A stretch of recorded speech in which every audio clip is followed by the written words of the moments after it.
டேய் சஞ்சய். டேய் எங்கடா போன? இவ்வளவு லேட்டா வீட்டுக்கு வர? அது காலேஜ்ல ஒரு சின்ன பிரச்சனை. அதான் அவசரமா நானும் அம்மாவும் கிளம்பி போற மாதிரி ஆயிடுச்சு. இப்பதான் வந்தோம். சரி, அம்மா சாப்பிட்டாங்களா? அம்மா சாப்பிட்டு தூங்க போயிட்டாங்க. அவங்க ரூம்ல தூங்குறாங்க? ஆமா. எதுவும் பிரச்சனை இல்லைல்ல? ஏசி ஒர்க் ஆகல, ஏதோ வயர் கட்டா இருந்தது. நான் சரி பண்ணி கொடுத்துட்டேன். இப்போ ஒன்றும் பிரச்சனை இல்லை. சரி போலாம், பட போய் தூங்கலாம். ஐயோ அம்மா.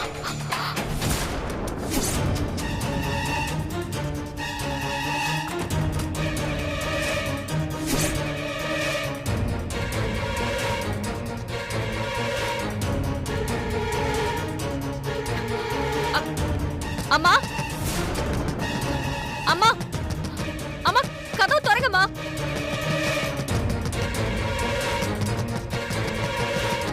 மா,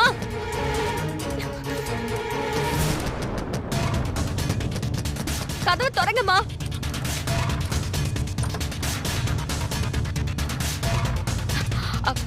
அம்மா, என்ன வேணும் உனக்கு?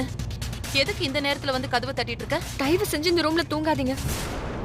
இங்க தூங்குனா உங்க உயிருக்கே ஆபத்து. என்ன சொல்ற? தயவு செஞ்சு சொல்றத கேளுங்கம்மா. உடனே இந்த ரூமை விட்டு வெளியே வாங்க. வாங்க. என் கையை விடு. அம்மா. என்ன என்ன காப்பாத்துற மாதிரி டிராமா பண்ணி என் கூட சேர்ந்துடலான்னு பாக்குறியா?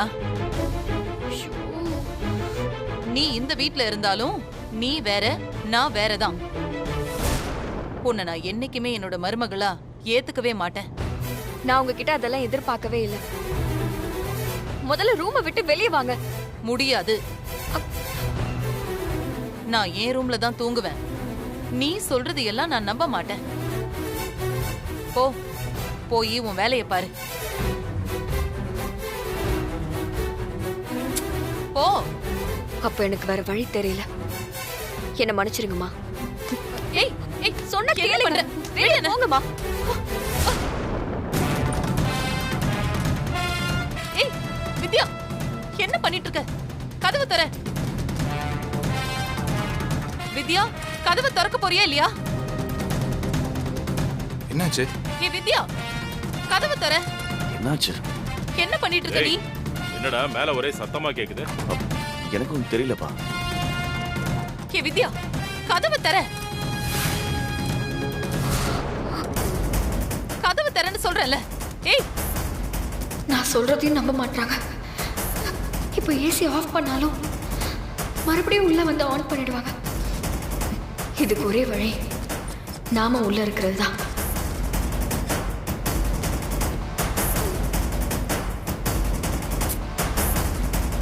சஞ்சய், விஜய். விஜய், என்னாச்சு? என்னாச்சு இருக்கீங்க? வேதா என்னாச்சு? திடீர்னு வித்யா வந்து இந்த ரூம்ல தங்கினா உங்க உயிருக்கே ஆபத்துன்னு சொன்னா.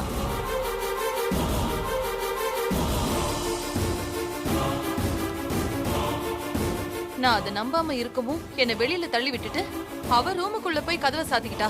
என் பொண்ணு ஏதாவது சொன்னா கண்டிப்பா அதுல ஒரு காரணம் இருக்கும். உன்னை காப்பாத்த என் பொண்ணு மறுபடியும் அவன் உயிரை பணைய வச்சுட்டா. வித்யா, டேய் என்ன போய் பாரு. பாரு பாரு.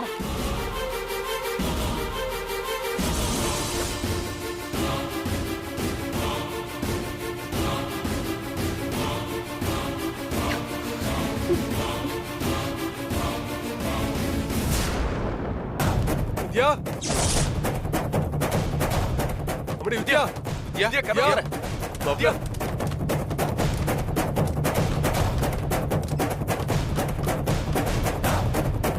வித்யா, வித்யா, என்ன ஆச்சு? வித்யா, என்ன சத்தம் அங்க? வித்யா, கதவை தர.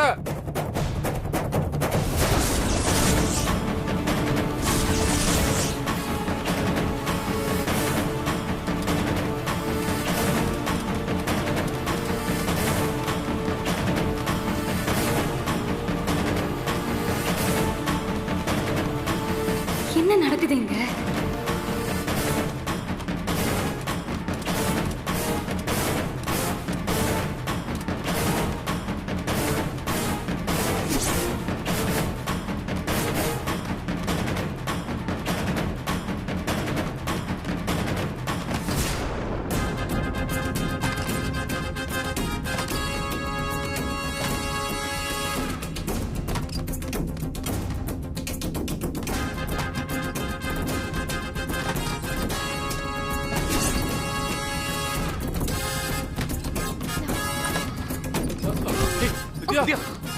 வித்யா வித்யா என்னமாச்சு?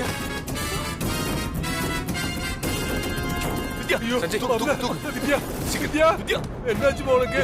ஐயோ என் பொண்ணுக்கு என்னாச்சு தெரியல. பாத்துக்கோ சஞ்சய். போங்க போங்க சீக்கிரம் போங்க.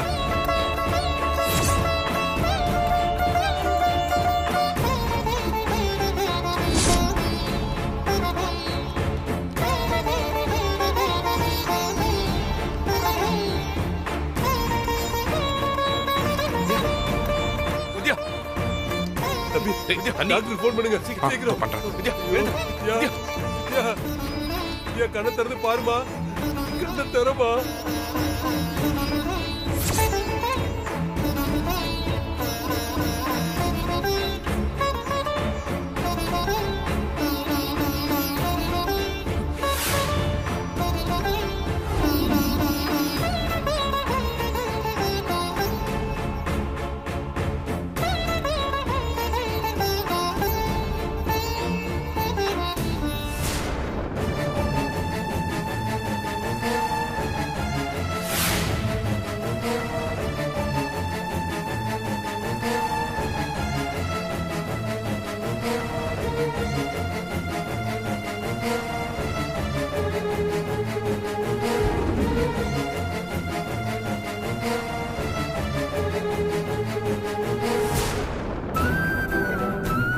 கொஞ்ச நேரத்துல கண்ணு முழிச்சிருவாங்க, பயப்பட வேண்டாம். என்னாச்சு?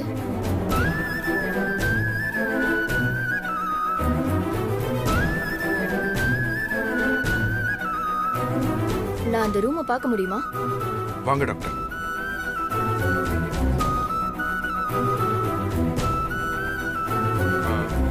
இந்த ஏசி தான் டாக்டர்.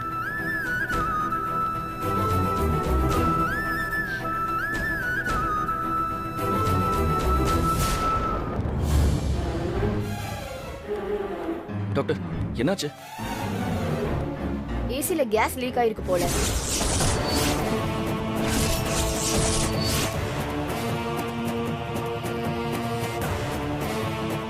அது சம்டைம்ஸ் பாய்சன்ஸ் கேஸ் ஆயிடும். அதை இவங்க ஸ்மெல் பண்ணிருக்காங்க. அதான் இப்படி மயங்கி விழுந்துட்டாங்க.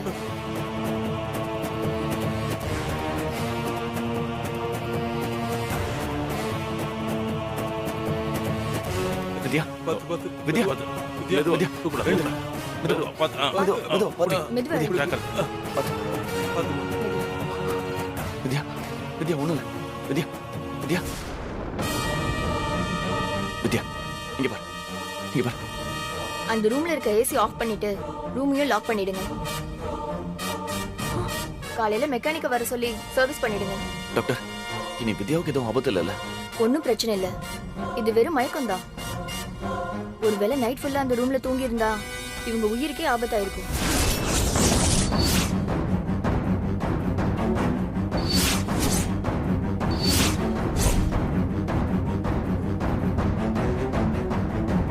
இந்த மாதிரி ஏசி கேஸ் லீக் ஆகி மூச்சு திணறல் வந்து உயிர் போறதெல்லாம் ரொம்ப ரேர். ஆனா உங்க வீட்ல இப்படி நடந்திருக்கு. கொஞ்சம் கேர்ஃபுல்லா இருங்க.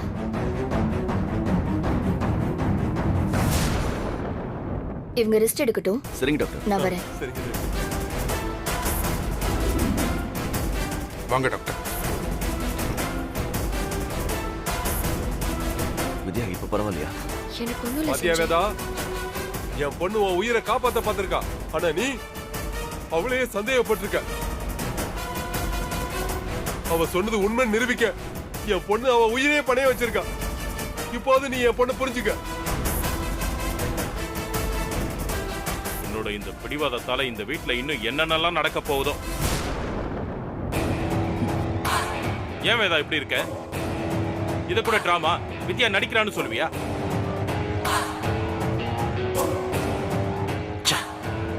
இந்த வீட்ல உண்மையா இருக்கிறவங்களுக்கு கொஞ்சம் கூட மரியாதையே இல்ல.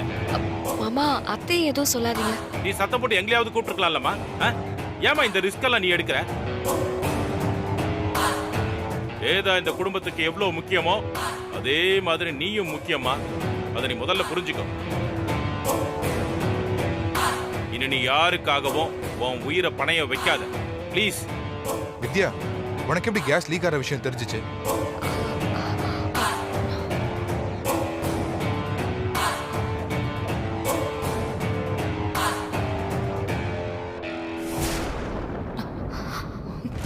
இப்போ உண்மையை சொன்னா சண்முகம் மேல சந்தேகம் வந்துடும். அடுத்து அவங்க என்ன பிளான் பண்றாங்கன்னு கண்டுபிடிக்க முடியாது. அதானே, உனக்கு எப்படிப்பா தெரியும்? நான் யதார்த்தமா அத்தருமை கிராஸ் பண்ணேன்.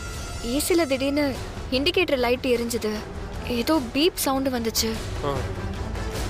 அது என்னன்னு நெட்ல செக் பண்ணி பார்த்தேன். சிலிண்டர்ல பிரச்சனை வந்தா இந்த மாதிரி ஆகும்னு போட்டிருந்துச்சு. அதனால நான் தான் அந்த வயரை எடுத்து விட்டேன்.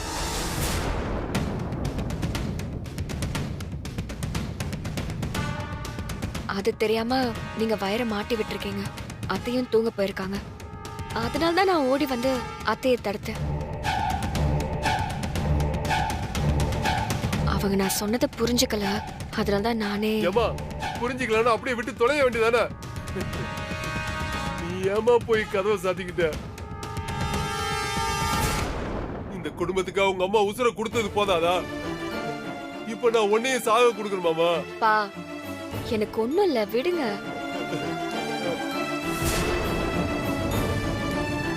விஜய், அம்மா, காலையில மெக்கானிக்க வர வச்சு வீட்ல இருக்கிற எல்லா ஏசியையும் கம்ப்ளீட்டா செக் பண்ண சொல்லு. சரிம்மா. தேங்க்ஸ். யாரும் என் ரூமுக்கு போக வேண்டாம். என் பொண்ணு உன் உசுரை காப்பாத்திருக்கா? அவளுக்கு இந்த ஒரு வார்த்தை தான் மரியாதையா? டேய் டேய் டேய், அமைதியா இருடா.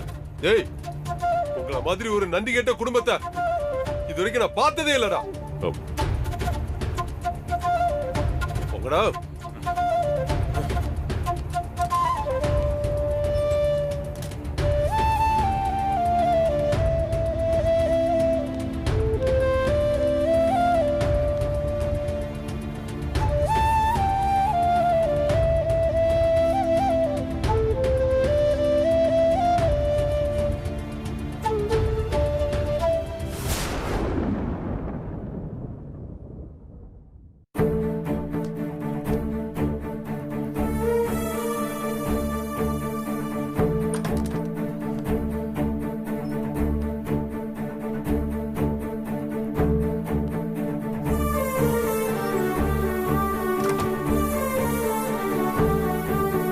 வித்யா, டாக்டர் இந்த மாத்திரையை சாப்பிட சொன்னாங்க.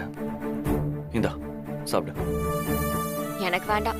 சாப்பிட்டதுக்கு அப்புறம் கண்டிப்பா இந்த மாத்திரையை சாப்பிடணும்னு சொன்னாங்க. அப்பதான் தூங்கும்போது மூச்சு விடுறதுல பிரச்சனை இருக்காதா. நைட்டு மட்டும் போட்டா போதும். சாப்பிடு. நில்லு. நான் வேண்டான்னு சொன்னா அப்படியே வச்சுட்டு போயிடுவல. கம்பல் பண்ணி என்ன சாப்பிட வைக்க மாட்டேன், அப்படிதானே? நான் உன்னை தொடர்றதுலயே உனக்கு விருப்பம் இல்ல. அப்படி இருக்கும்போது நீ வேணான்னு சொல்ற விஷயத்த நான் எப்படி ஃபோர்ஸ் பண்ணுவேன்? கட்டும் பொண்டாட்டியா இருந்தாலும் அவளை எதுக்காகவும் கம்பல் பண்ணக்கூடாது. ரொம்ப அதிகமா உரிமை எடுத்துக்கூடாது. பிடிக்கலன்னா ஒதுங்கி நிக்கணும்னு உன் மூலமா தான் நான் புரிஞ்சுக்கிட்டேன். நான் அடிச்சத நீ இன்னும் மனசுல வச்சிருக்கல. நான் உன்னை கை நீட்டி அடிக்க கூடாதா? அந்த உரிமை எனக்கு இல்லையா? அந்த பிரீத்தி அத்தைக்கு எதிரா சதி திட்டம் தீட்டிட்டு இருந்தா. நான் அதை பத்தி யோசிச்சுட்டு இருக்கும் போதுதான் நீ என்கிட்ட வந்து விளையாடிட்டு இருந்த. அந்த கோவத்துல ஏதோ லேசா அடிச்சுட்டேன்.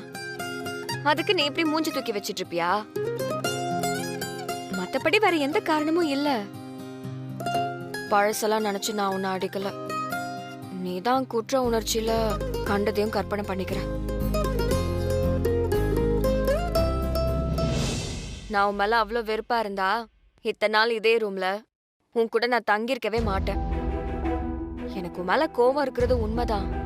ஆனா அதுவும் இதுவும் ஒண்ணு இல்ல. தயவு செஞ்சு நீ உன் மூஞ்ச உருன்னு வச்சுக்காத. அது உனக்கு செட்டே ஆகல. எனக்கு இது சுத்தமா பிடிக்கல. நான் அரைஞ்சது தப்புனா பதிலுக்கு நீ கூட என்ன அரையலாம்.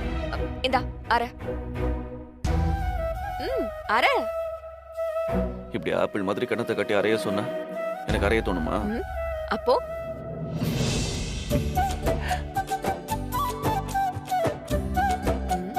என்ன உன்ன சாரி. பரவாயில்ல. நான் இந்த விஷயத்துக்காக மட்டும்தான் சாரி கேக்குறேன். மத்தபடி பழசு எதையும் நான் மறக்கல. மறக்க வேணாம். அதெல்லாம் பத்திரமா உன் மனசுக்குள்ளேயே பூட்டி வச்சுக்க. ம்.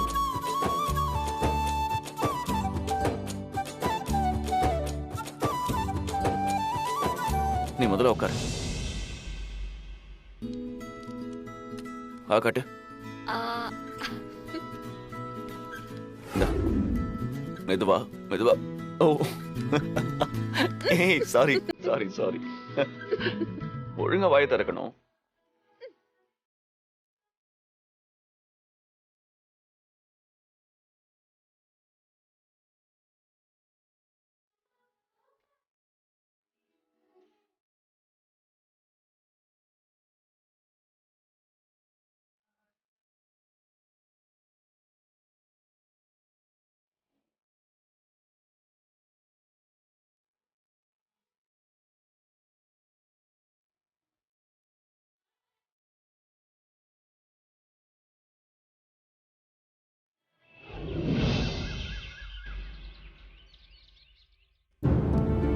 இன்னைக்கு ஈவினிங் காலேஜ்ல மீட்டிங் இருக்குடா. அம்மா சொன்னாங்க. விஜய், ம், சொல்லுங்கம்மா. ஈவினிங் 4 மணிக்கெல்லாம் எல்லாரும் ஷார்ப்பா வந்துடணும்னு சொல்லிடு. ஓகேம்மா. காலேஜ்ல எந்த ஸ்டாஃப்ஸும் லீவ் போடக்கூடாது. ஓகேம்மா, இன்ஃபார்ம் பண்ணிடுறேன். ம்.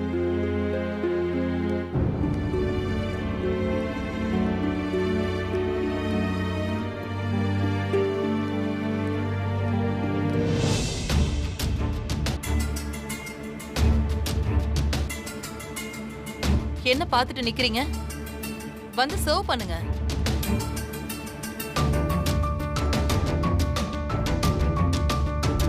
என்ன அமைதியா நிக்கிறீங்க? இன்னும் சமைக்கல மேடம். வாட்? இன்னும் சமைக்கலையா?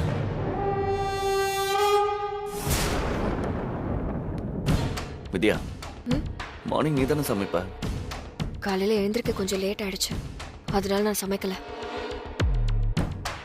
நீங்க ஏன் சமைக்கல? புதுசா வேலைக்கு சேர்ந்த மகேஸ்வரி ஷெஃப் எங்களை சமைக்க கூடாதுன்னு சொல்லிட்டாங்க மேடம். அவங்களாவது சமைச்சாங்களா இல்லையா? தெரியல மேடம். என்ன, நான் மீட்டிங்க்கு கிளம்பிட்டு இருக்கும்போது விளையாடுறீங்களா? மேடம் அவசரப்படாதீங்க, வந்துட்டேன்.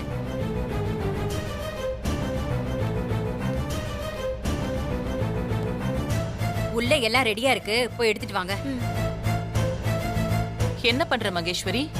சாரி மேடம், கொஞ்சம் லேட் ஆயி போயிடுச்சு. இது இந்த வீட்ல என்னோட முதல் நாள் சமையல். அத ஸ்பெஷலா பண்ணணும்னு பார்த்தேன். அதான் நான் மட்டுமே கிச்சன்ல நின்னு பார்த்து பார்த்து சமைச்சிருக்கேன். அப்படி என்ன சமைச்ச? ராகி அடை, புதினா சட்னி, பெரண்டை துவையல். அ, எதுக்கு இதெல்லாம்? ராகி உடம்புக்கு ரொம்ப நல்லது மேடம். பெரண்டை எலும்புக்கு ரொம்ப நல்லது. நாள் முழுக்க உற்சாகமா இருக்கும். பிரெயினுக்கும் நல்லது மேடம். வயசாக ஆக உங்க ஆரோக்கியத்துல ரொம்ப கவனமா இருக்கணும்ல மேடம். அதான் நான் இங்க வெறும் சமையல்காரியா இருக்க வரல. இனி உங்களோட நியூட்ரிஷனும் நான் தான்.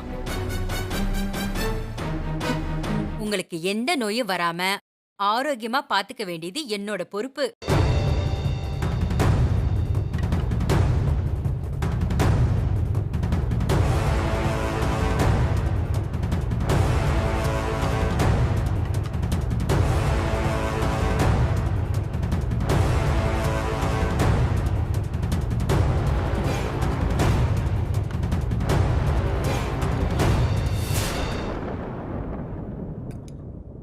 சாப்பிடுங்க மேடம்.